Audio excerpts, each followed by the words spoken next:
Creating a route on Google Maps is a useful way to plan a journey or get directions. Here's a concise guide. Access Google Maps. Open your web browser and go to Google Maps or use the Google Maps mobile app. Enter starting point. In the search bar, type your starting location. You can enter a specific address, landmark, or simply my location if using the mobile app. Enter destination. Below the starting point, type your destination. As you type, Google Maps will suggest locations. Select the correct one.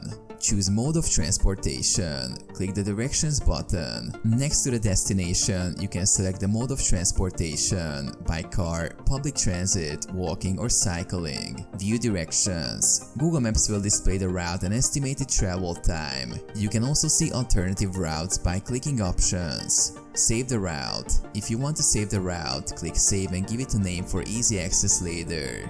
Start navigation.